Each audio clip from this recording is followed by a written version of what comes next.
Let's begin by settling the body, adopting a stable, comfortable, upright position serviceable for meditation. So think about keeping our feet flat and our back straight, torso open, hands in the lap, right over left, with the palms upturned and the thumbs gently touching. Our eyes are gently closed or slightly open, making sure that we let in enough light to remain alert. We maintain an awareness of not slouching, not leaning. We also let go of any unnecessary tension or rigidity in the body, relaxing into a stable, comfortable, upright position, just allowing the body to fall into place.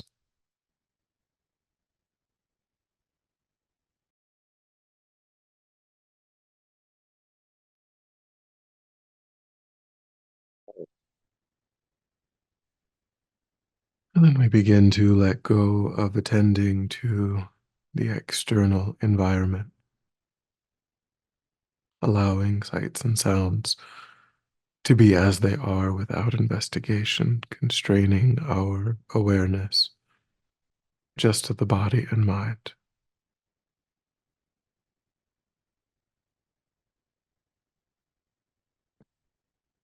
Beginning to concentrate that awareness in the present by attending closely to the physical sensation of the air moving into and back out of the tip of the nostrils. Noticing quickly when anything other than that one physical sensation is arising in the mind, and without judgment or frustration, lifting our awareness up from those distractions and placing it gently but firmly again and again on the breath.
And then, when the mind feels more calm, we generate a broad altruistic motivation for our time,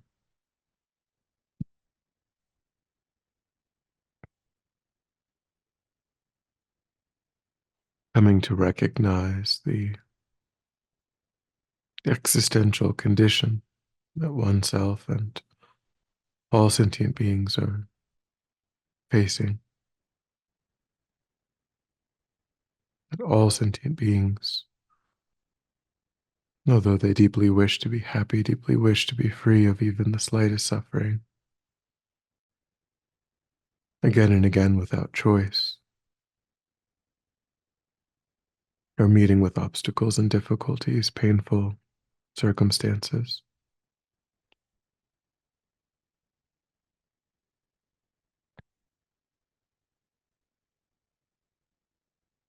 and that we ourselves, in our present condition, are also under the influence of karma and delusion, limiting our capacity to truly work for the benefit of sentient beings.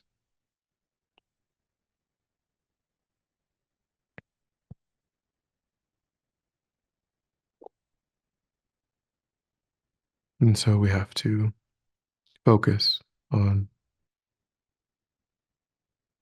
developing those positive states of mind that can serve as antidotes to the afflictions, deepening our love, compassion, generosity, patience, wisdom,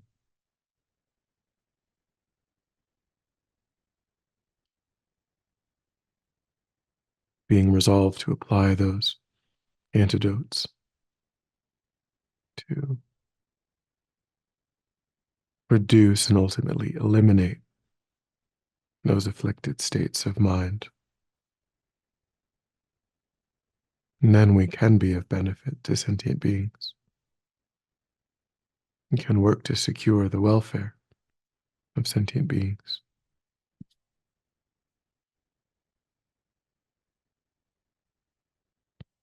These kind, mother sentient beings who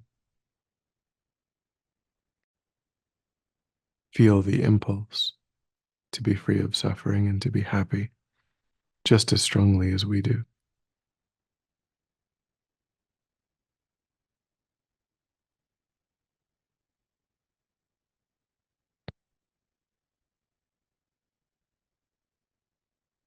So we take that as our purpose, engaging in that process of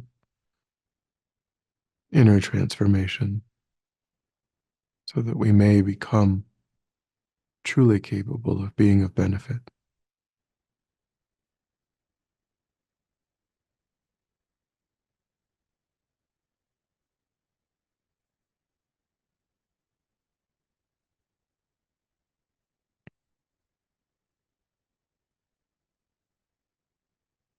And with that motivation, over the last number of weeks, you've meditated on the specific sufferings of cyclic existence, the unique disadvantages of each of the individual realms of migration. And today we will contemplate the general sufferings, that which is applicable to any individual rebirth.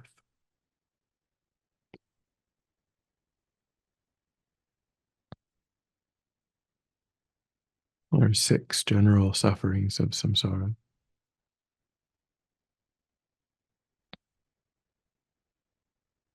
The first 2 are related to the striving, the search for pleasure within cyclic existence.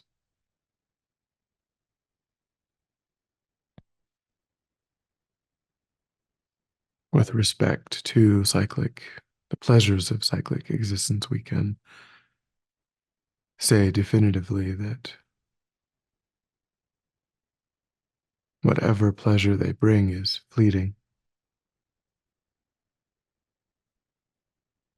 There's no lasting, genuine happiness within cyclic existence.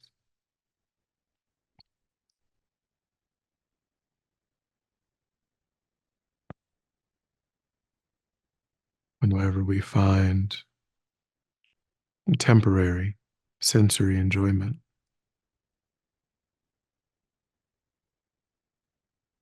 it lasts only for a few moments,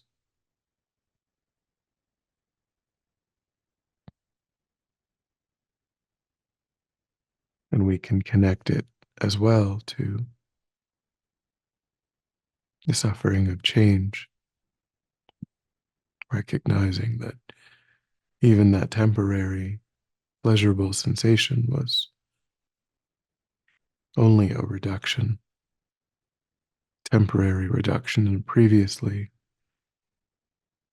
felt overtly discomforting experience.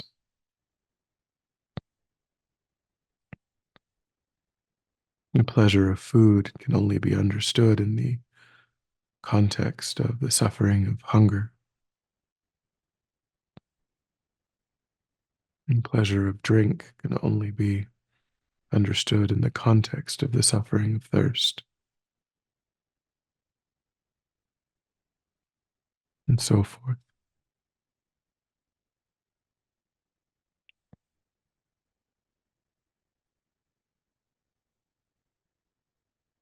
And similarly, this striving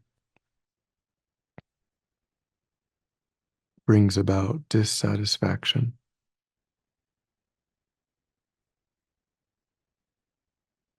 the need, the hunger to have more, have better, sets us up for never being satisfied with whatever it is that we have.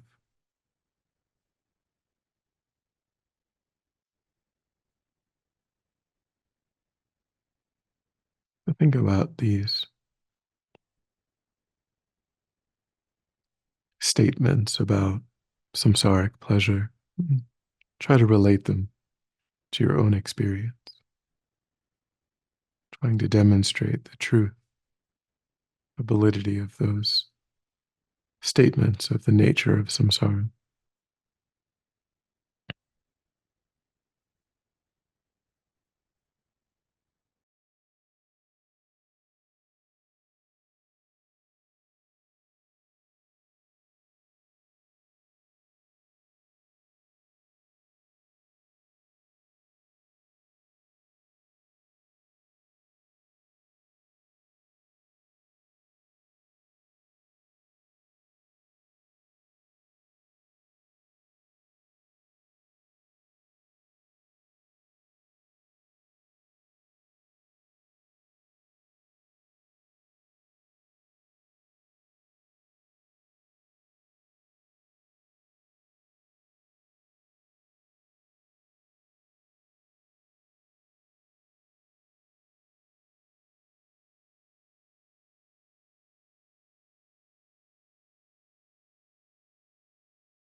The next two general sufferings relate to the process of cycling itself.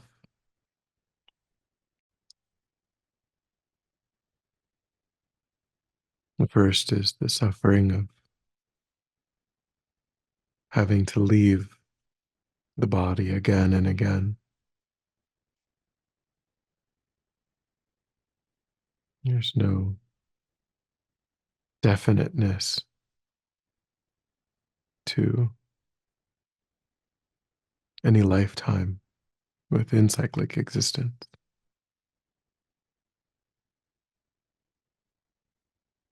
We take birth, we appropriate aggregates, and at any time can be separated from what's familiar, the body and environment that we have come to understand,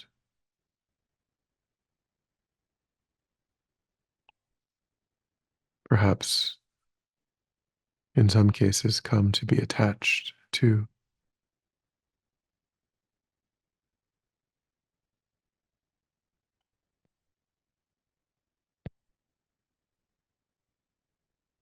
And going along with that, this process of cycling itself means that some of those lifetimes will be in the upper realms and some in the lower realms. So are constantly moving up and down.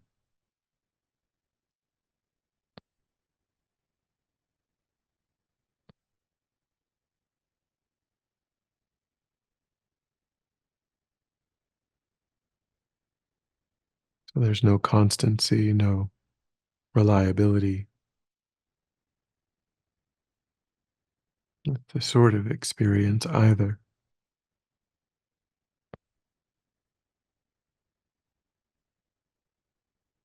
At any moment, we could be one breath away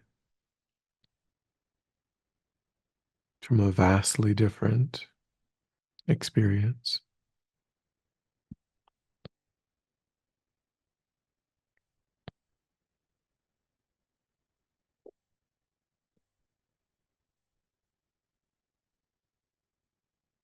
And try to see that that is the nature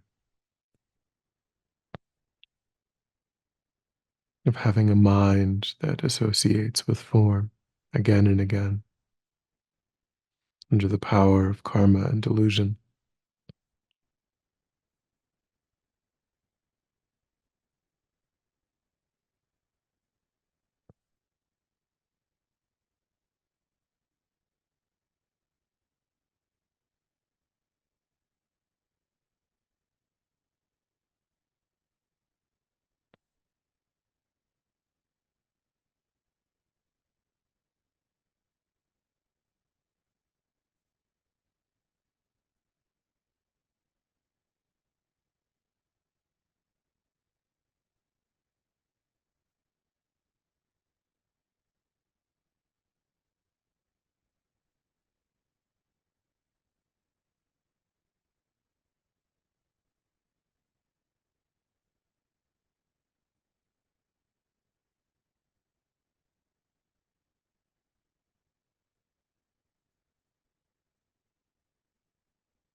And then the last two relate to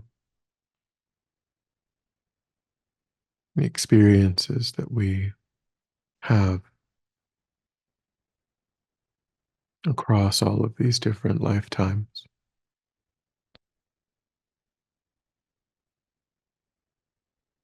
So within any given lifetime, we can say that again and again we meet with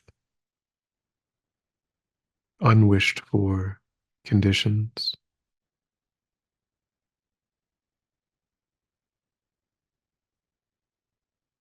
We experience various sufferings of body and mind,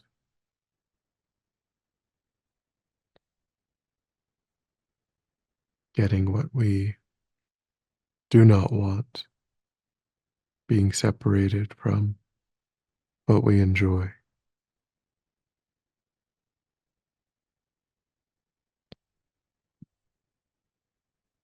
without control under the power of karma and delusion.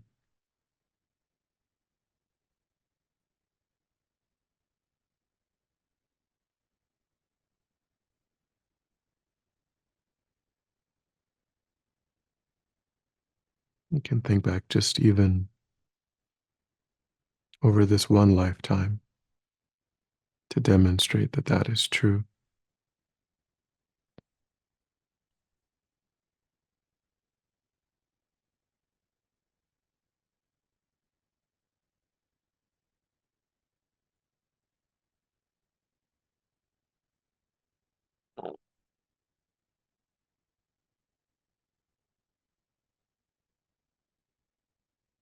And the last related is the suffering of loneliness, that there are no truly reliable helpers, support. We come into the world just based on the throwing karma in our own mind. We alone experience birth,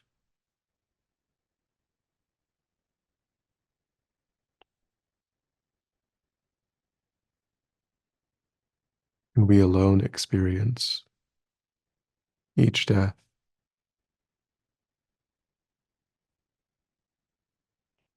driven by the karma in the mind.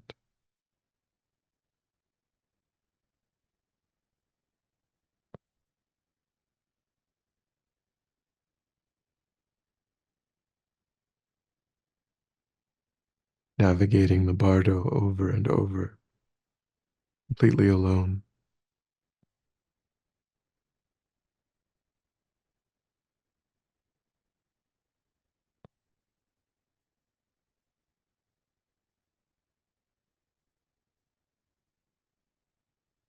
I'm trying to bring to mind these various meditations on the specific and general sufferings of samsara and try to give rise to the wish to definitely emerge from suffering, to give up creating the causes, cyclic existence,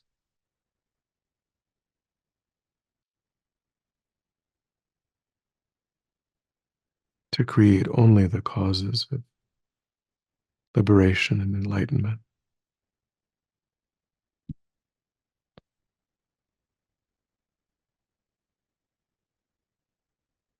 Be completely dedicated,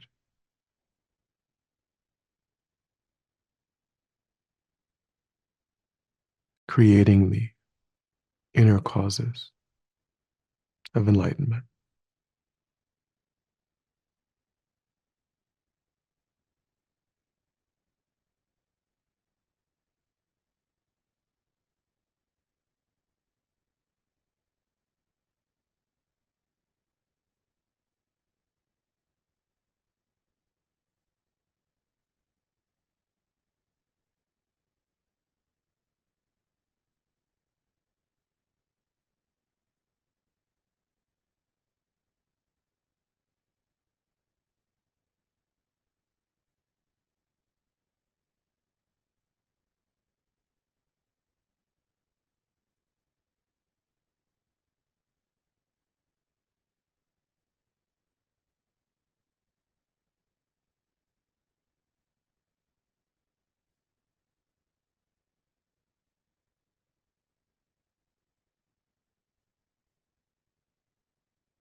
And when you're ready, we'll come back together.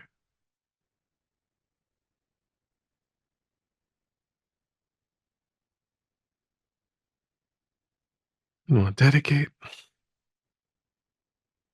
So recollect your altruistic motivation and think that by having engaged in this contemplation, you've actualized that motivation, which has generated a positive energy in the mind, and think that you freely offer the fruit of your practice, that positive energy, for the benefit of all sentient beings without exception.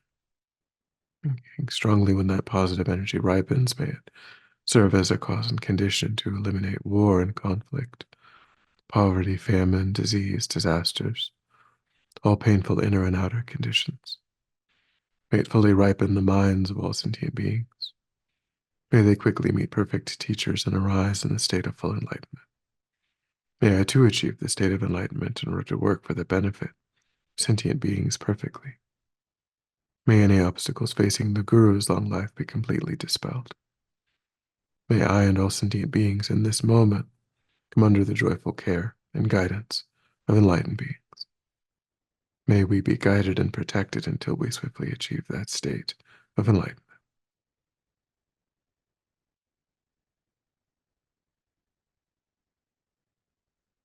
Thank you.